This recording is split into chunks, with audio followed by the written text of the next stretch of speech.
పెళ్ళైనా పండగైనా వేడుక ఏదైనా పట్టు చీరల ప్రత్యేక వేదిక వారాహి సిల్క్స్. హలో బంగారం చెప్పు బంగారం. ఎక్కడున్నారండి? ఆఫీస్ లో ఉన్నాను. ఒకసారి నేను అందమైన జీవితం కార్యక్రమానికి మెయిల్ చేశారనమాట. మేడమును జయ గారును సార్ మాట్లాడతారు, కళ్యాణ్ చక్రవర్తి గారు మాట్లాడతారు. ఓకే బంగారం. హలో శ్రీకాంత్ గారు నమస్తే. నమస్తే సార్. నా పేరు డాక్టర్ కళ్యాణ్ చక్రవర్తి అండి. నేను సైకియాట్రిస్ట్, రిలేషన్షిప్ సంబంధించినటువంటి అంశాలలో కొద్దిగా అనుభవం ఉంది. మేము అందమైన జీవితం అనేటటువంటి ఒక కార్యక్రమం వేదిక నుంచి మాట్లాడుతున్నాను. నాతో పాటు జయ గారు ఉన్నారు. నమస్తే అండి శ్రీకాంత్ గారు. నమస్తే అండి. సారీ, మీ ఆఫీస్ టైమింగ్స్ కొంతవరకు తీసుకోవడం జరిగింది. ఎందుకంటే మీ భార్య గారు చాలా ఇబ్బందికరమైన పరిస్థితుల్లో మాకు మెయిల్ చేశారు. అంటే చాలా ఇబ్బందికరమా అంటారా అనేది బహుశా కొంతమంది ఒప్పుకోవచ్చు, చాలా మంది ఒప్పుకోకపోవచ్చు. At the end of the day ఆవిడకి ఇది సమస్య కాబట్టి మేము మీకు చేయాలనే ఉద్దేశంతో మేము మీకు చేస్తున్నాము. నెంబర్ 1, ఇంత ఇదిగా బహుశా ఒక భర్తకు ఫోన్ చేసినప్పుడు ఎటువంటి షాక్ లేకుండా మాట్లాడటానికి పూర్తి మనస్ఫూర్తిగా ఫస్ట్ కాలర్ అండి. ఎందుకంటే చాలా మంది వాళ్ళకి ఎందుకు ఫోన్ చేసావు, ఇంటి గుట్టు బయటకు ఎందుకు, అసలు అనవసరం, మన ఇద్దరు 4 గోళ్ల మధ్యన మాట్లాడుకోవచ్చు కదా అని ఇలా చాలా మంది ఖండిస్తూ ఉంటారు. Those are the 2 points. Srikanth గారు బేసిక్ రాధిక గారు మాకు ఏమని చెప్పారంటే, క్లుప్తంగా నేను చెప్తాను. ఆవిడ మీరు ప్రేమించే విధానం కానీ, మీరు ఇంట్లో చేసేటటువంటి ఆఫీస్ పని కాకుండా ఇంట్లో విపరీతంగా తను చేసుకోగలిగేటటువంటి పనులు కూడా అవసరం లేకుండా చేయటం కానీ, తన ఫ్రెండ్స్ ముందు కానీ, తన కుటుంబ సభ్యుల ముందు కానీ, మీ కుటుంబ సభ్యుల ముందు కానీ తనకి ఎటువంటి కాయ కష్టం లేకుండా చీపురు దగ్గర నుంచి గిన్నెల వరకు మొత్తం అన్నీ మీరే చేయటం అన్నది ఆవిడకి అర్థం కావట్లేదు. అది వద్దురా మర్రో అని అన్నా కూడా మీరు ఆగట్లేదంట. మీరేమంటారు? మీ ఇంటి పరిస్థితి గురించి ఒక్కసారి వివరించండి. సార్ నమస్తే సార్. నమస్తే సార్. ఇప్పుడు అంటే మీరు ఫస్ట్ అన్న పాయింట్ కి మీరు యాక్సెప్ట్ చేశారు మాట్లాడడానికి అంటే, యా సార్ నేను ఆఫీస్ లోనే ఉన్నాను సార్. బట్ యాక్సెప్ట్ చేయడం కారణం ఏంటంటే నాకు తనంత ప్రాణం సార్. సో తను ఏం చెప్పినా నేను కాదను.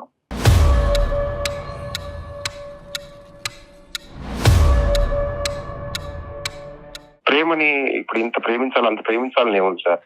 కొలత లేదు దానికి. ఓకే, మెజర్మెంట్ లేదు. మెజర్మెంట్ ఏం లేదు కదా సార్. ఇది జనరల్ ఎవరైనా భార్యాభర్తలైనా భర్త చాలా ప్రేమించాలి, ప్రేమగా చూసుకునే భర్త కావాలి అని అనుకుంటారు. అది సహజం అండి. ప్రేమ ఒక లిమిట్ వరకు ఉంటే బాగుంటుంది. ఎన్నిసార్లు చెప్పినా నువ్వు వినవు. చిన్న చిన్న విషయాలకు కూడా ఎట్లా ఉంటుందో తెలుసా, నాకు ఎంత ఫ్రస్ట్రేట్ అవుతున్నానో తెలుసా. బంగారం అది కాదు, నాకు తెలుసు. బంగారం బంగారం అమ్మ అమ్మ బంగారం అని ఎన్నిసార్లు చెప్పా నీకు. సరే చెప్పండి సార్ తో మాట్లాడి సార్. చెప్పండి శ్రీకాంత్ గారు, పర్లేదులేండి. సరే, ఆవిడ ఫ్రస్ట్రేషన్ లో మాట్లాడుతుంది, మీకు ఆ పిలుపు అలవాటేమో. సరే చెప్పండి. సార్ మీరు అంటే నాకు అలవాటు అయిపోయింది సార్ అది. మీరు మొగాడైంది, మీరు కూడా తనకు చెప్పాల్సింది పోయి తనకి కౌన్సిలింగ్ ఇవ్వాల్సింది పోయి నన్ను అప్రిషియేట్ చేయాలి కదా సార్. యాక్చువల్ గా శ్రీకాంత్ గారు, తనకి కౌన్సిలింగ్ కొంతవరకు జరిగింది. ఇంకా అవసరం పడితే ఇంకా చేద్దాము. మేము ఎటువంటి కంక్లూజన్ కి రాలేదు. మీకు కౌన్సిలింగ్ చేయాలనేటటువంటి ఉద్దేశంతో అస్సలు ఫోన్ కలపలేదు. కేవలం ఆవిడ కారణం ఏంటి అని అడుగుతుంది. ఏంటంటే, ఇంత విపరీతంగా నాకు వద్దురా మర్రో అనేటటువంటి భర్త, నాకు ఇంత వద్దు, నాకు కొంత సరిపోతుంది అనేటటువంటి భర్త ఇంత విపరీతంగా చేయటం వెనక కారణం అడిగింది. అది ఎన్నిసార్లు అడిగినా నువ్వంటే నాకు ఇష్టం అంతే. ఎందుకు అనిపిస్తాను ఇష్టం, అసలు భరించలేనంత అనిపిస్తాం. ఎందుకు నేనంటే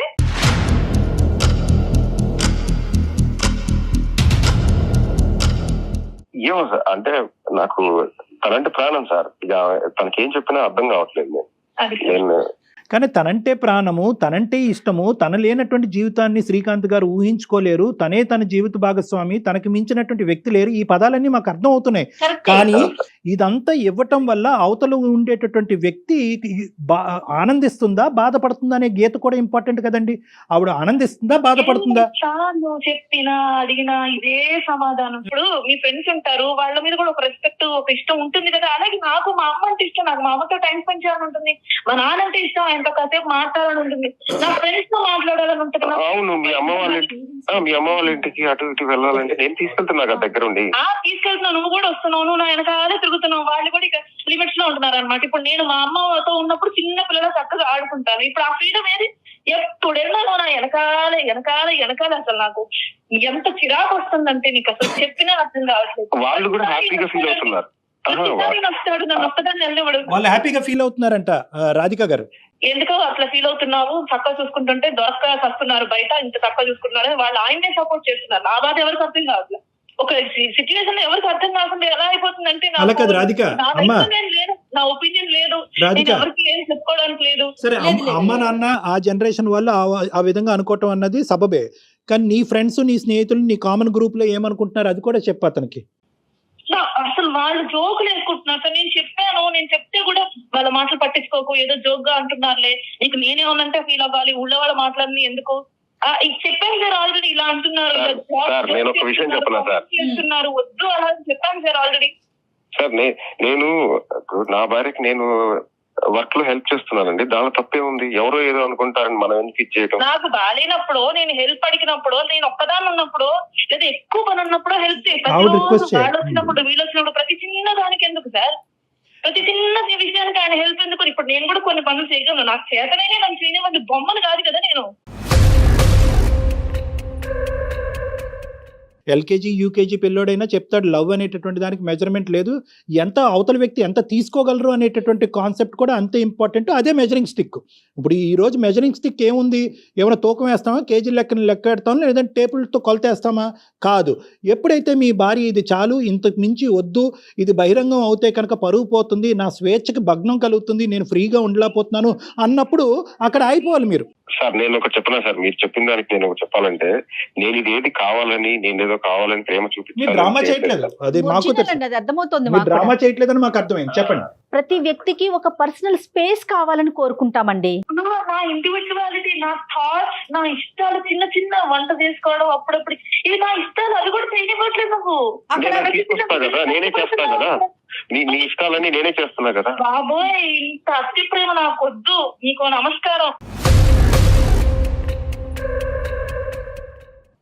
ఎందుకు అంత నాకు అసలు అర్థం కావట్లా, నువ్వు నాకు పిచ్చెక్కిపోతుంది. అసలు నేనేం చేయాలి చెప్పు నా జీవితంతో? నేనేం చేయాలి అసలు? నువ్వు లేకుండా నా జీవితంతో నేను చేసే పని చేయాలి చెప్పు. బహుశా భార్యకి ఇంకో విధమైనటువంటి ఆలోచనలు వచ్చి నాకు దూరం అవుతుందనే అభద్రత ఏమన్నా మీకుందా మానసికంగా? You feel insecure about your wife? లేదు సార్, అలాంటిదేం లేదు. పొసిటివ్నెస్ అనేది సార్, మీరు సాటి మగవాడికి అడుగుతున్నా, ఏ మగవాడికైనా పొసిటివ్నెస్ అనేది ఎంతో ఉంది సార్. ఫ్రస్ట్రేషన్ వల్ల ఎవరికి చెప్పుకోలేక చెక్ చేశానా, అలాగని నీ ఫోన్ చెక్ చేయడం, పొసిటివ్నెస్ నువ్వు వెళ్తున్నావు స్పై చేయడం కానీ, మరి ఇంకేంటి పొసిటివ్నెస్ అంటే? నా ప్రేమకి పొసిటివ్నెస్ అనేది కారణం కాదు సార్. ఒక్క నిమిషం. పొసెసివ్నెస్, ప్రేమ, అనుమానం, ఈ మూడిట్ల మధ్యన ఉండే గీత చాలా సన్నంగా ఉంటుంది. నువ్వు ఎక్కడికి వెళ్తున్నావో చూస్తున్నాను, నువ్వు ఏం చేస్తున్నావో చూస్తున్నాను, నువ్వు ఎవరితో మాట్లాడుతున్నావో వింటున్నాను అనేటటువంటిది. ఇది ఏంటండి ఇలా అని ఒకప్పుడు ఆ అమ్మాయి అందనుకోండి, ఎవరు మన రాధిక అందనుకోండి, లేదు ఇది అనుమానం కాదు ప్రేమ అతను డిఫైన్ చేశాడు అనుకోండి. But at the end of the day Radhika యొక్క స్వేచ్ఛ హరించబడుతుంది. రాధిక ఎవరితో మాట్లాడాలో, ఏం చేయాలో, ఎటువైపు చూడాలో, అంటే వీళ్ళ కేసుకి సందర్భం కాదు. నేను చెప్తున్నాను ఏంటంటే, అవతల వ్యక్తి యొక్క రిసీవింగ్ ఎండ్లో ఉండి యువతల యొక్క వ్యక్తి యొక్క భావాన్ని వాళ్ళకి అర్థం అవుతే నువ్వు ఎంతన్నా ప్రేమించుకో, నో ప్రాబ్లం. కానీ ఎప్పుడైతే కనుక ఈ ప్రేమ అతి పొసెసివ్నెస్ కాస్త అనుమానం కింద మారుతుందో, అక్కడ అవతల వ్యక్తి ఖచ్చితంగా వాళ్ళ ఇమోషన్ ఎక్స్ప్రెస్ చేస్తారు. యువతలు నిలబడినటువంటి వ్యక్తి దాన్ని అర్థం చేసుకోవాలి. అక్కడ గీత గీసుకోవాలి. సో గీత అనేది ఇంపార్టెంట్. నేను ప్రేమిస్తున్నాను తప్పేంటి, నేను పని చేస్తున్నాను తప్పేంటి అని అంటున్నాడు. నా భార్య తప్పేంటి ఇలా అడుగుతున్నారు. అయితే ఇక్కడ ఇవన్నీ పాయింట్స్ కరెక్ట్, ఇవన్నీ అర్థమవుతుంది. కానీ ఈరోజు మీ భార్య నాకు ఇంతొద్దు, ఇందులో పావు వంతు సరిపోతుంది, లేదంటే అరవంతు సరిపోతుంది, లేదంటే వంతుల లెక్కన మెజర్ చేయటం కష్టమైనప్పుడు, నాకు ఇది చాలు అన్నప్పుడు నువ్వు ఆపేసే బాబోయ్ అని దండం పెట్టినప్పుడు మీరు ఆగిపోవటం మంచిది. ఎందుకు ఎవరి గురించి ఈ అన్నెసెసరీ ఎనర్జీ? అంటే తన గురించి తను తెలుసుకోవాలనుకుంటుంది, తన పనులను తను చేసుకుని ఆనందంగా ఉండాలనుకుంటుంది, వాళ్ళ అమ్మా నాన్న వాళ్ళ ఇంటికి వెళ్ళి ఒక చిన్నపిల్లలాగా ఇంట్లో తిరగాలి అని అనుకుంటుంది. వీటన్నిటికి మీరు ఒక గిరిగీసి ఒక బందికానంలో పెడితే కనుక మీరు ప్రేమిస్తున్నారని ఆనందించాలో, నలుగురు ఆ ప్రేమ గొప్పది అని ఆనందించాలో ఆ అమ్మాయికి అర్థం కావట్లేదు. నీ ప్రేమకో దన్నవరా బాబు అని చెప్పి మీ దగ్గర నుంచి దూరంగా ఉండాలో అమ్మాయికి అర్థం కావట్లేదు. సో ఇటువంటి ఉక్కిరి బిక్కిరి పరిస్థితి వచ్చినప్పుడు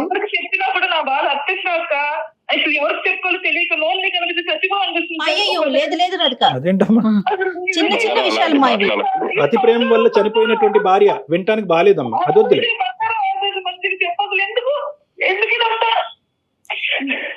అలా కాదమ్మా.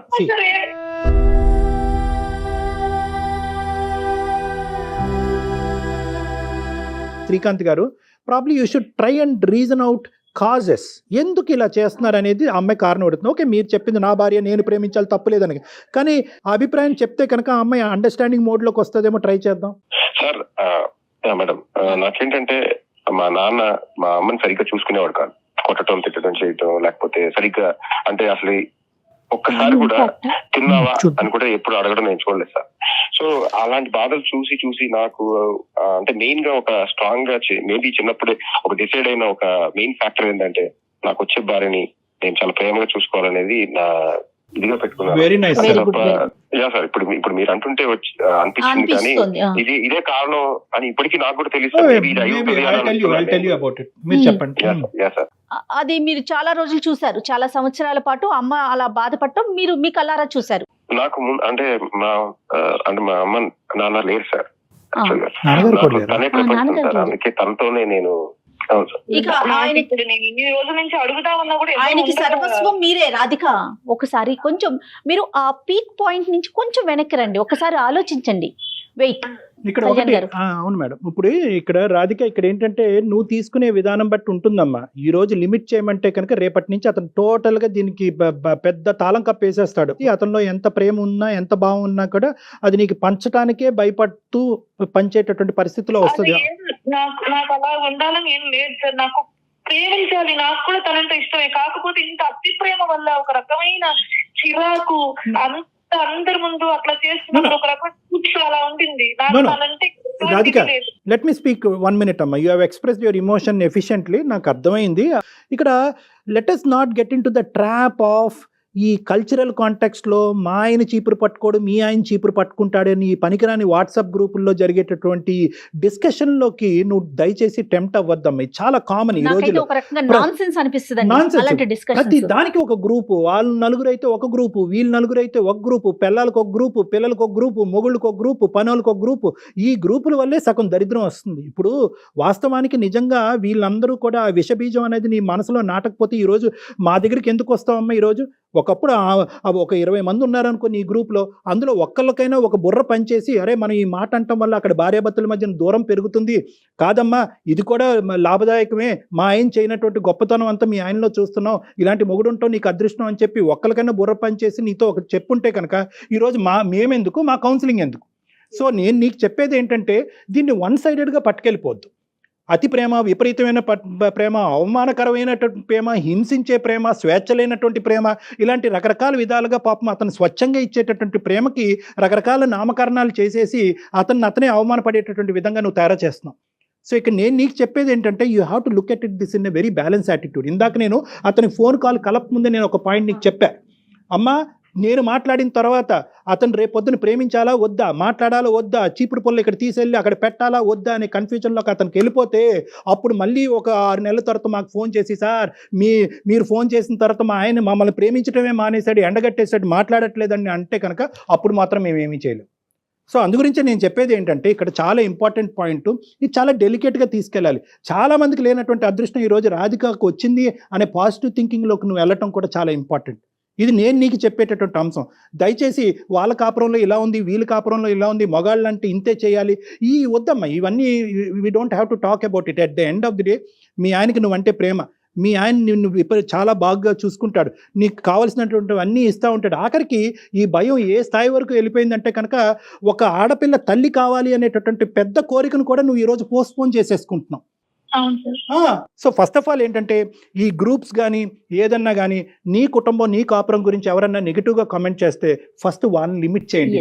నా భర్త అంటే నాకు పంచప్రాణాలు, ఇలాంటి భర్త నాకు దొరకటం నా అదృష్టం అని చెప్పి నువ్వు ఒక్క మెసేజ్ ఆ గ్రూప్లో పెడితే కనుక అందరూ నోర్లు షట్ అయిపోతాయి. అలా కాకుండా అవునా భర్త ఇలా ఉండకూడదా, మొగుడు ఇలా ఉండకూడదా, ఓహో మీ మొగుడులాగే నా మొగుడు ఉండాలా అనే కాన్సెప్ట్లోకి నీకు వెళ్ళావా వాళ్ళు నీ కాలు పట్టుకుని లాగేస్తారు.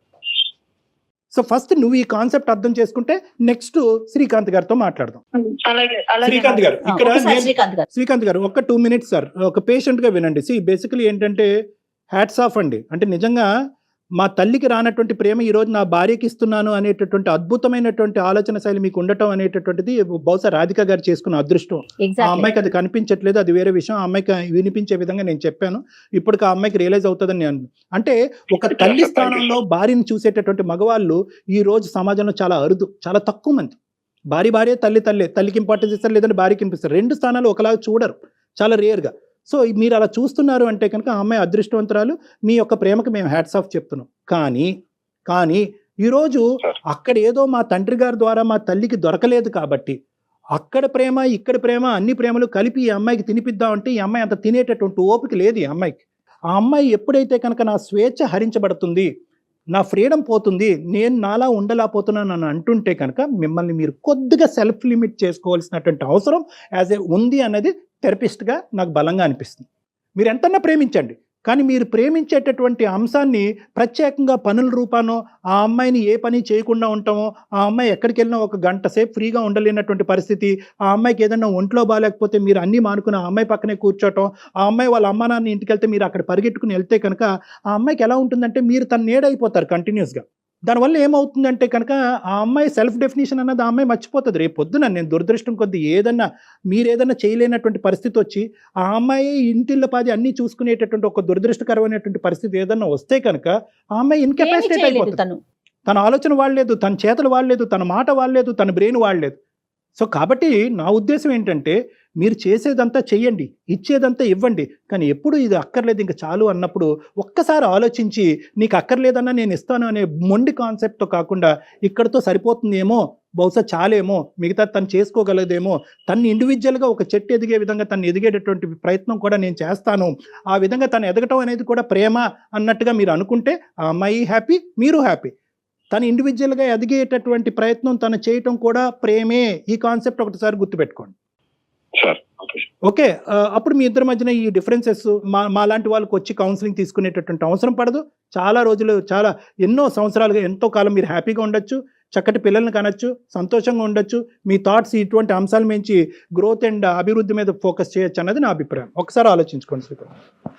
ఓకే సార్, అంటే నాకు 2-3 సార్లు ఈ పరంగా నేను అసలు గొడవ పెట్టుకోవడానికి ఇష్టపడను సార్. తను మాట్లాడినా కూడా తను అంటే చెప్పింది సార్, అంటే నేను ఈ రకంగా నేను ఆలోచించలేదు సార్, ఇంత సివియర్ గా ఉంటుందని నేను ఆలోచించలేదు. సో ఇద్దరు అర్థం చేసుకుని ఒక్కసారి మా కాన్సెప్ట్ బేసిస్ మీద ఒకసారి ఇంటికి వెళ్ళి ఇద్దరు మాట్లాడుకోండి. దానికి మించి ఏమైనా డౌట్స్ ఉంటే నాకు కాల్ చేయండి. రైట్ అండి. రైట్, రాధిక, రైట్ అమ్మా.